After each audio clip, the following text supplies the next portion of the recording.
Doctor Baba Saheb Ambedkar की मृत्यु 6 दिसंबर 1956 को हुई थी।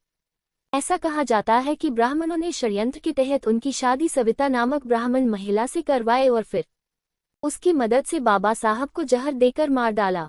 मैं डॉक्टर भीमराव अम्बेडकर के अथाह ज्ञान, संघर्ष करने की क्षमता, देश के लिए उनके सराहनीय योगदान की सराहना करता हूँ।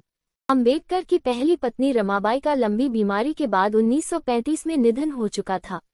अम्बेडकर ने सविता के साथ दूसरे विवाह का फैसला किया। 15 अप्रैल 1948 को उनका विवाह हो गया।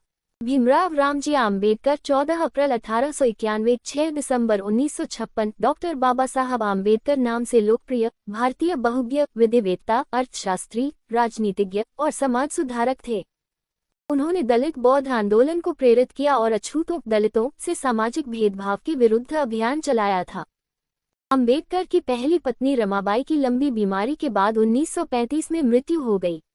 1940 के दशक के अंत में भारत के संविधान का मसौदा पूरा करने के बाद वे नींद की कमी से पीड़ित थे। उनके पैरों में न्यूरोपैथिक दर्द था और वे इंसुलिन और होम्योपैथिक दवाएं ले रहे थे। बाबा साहेब के नाम से पहचाने जाने वाले अम्बेडकर का जन्म एक गरीब परिवार में हुआ था। बाबा साहेब के नारे शिक्षित बनो, संगठित हो और संघर्ष करो ने तो जैसे दलित समाज के लोगों में जान ही फूंक दी। उनके इस नारे से प्रेरणा लेते हुए दलित समाज के लोगों ने संघर्ष किया।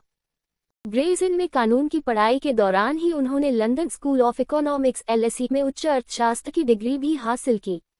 1923 में लंदन स्कूल ऑफ इकोनॉमिक्स ने उनकी थीसिस को मान्यता दी और उन्हें डॉक्टर ऑफ साइंस की उपाधि से सम्मानित किया। एक ही वर्ष में वे डॉक्टर और बैरिस्टर बन गए थे। भीमराव अम्बेडकर का जन्म 14 अप्रैल 1891 को मध्य प्रदेश के महू जिले में एक महार परिवार में हुआ था। महार जाति को उस समय अछूत समझा जाता था।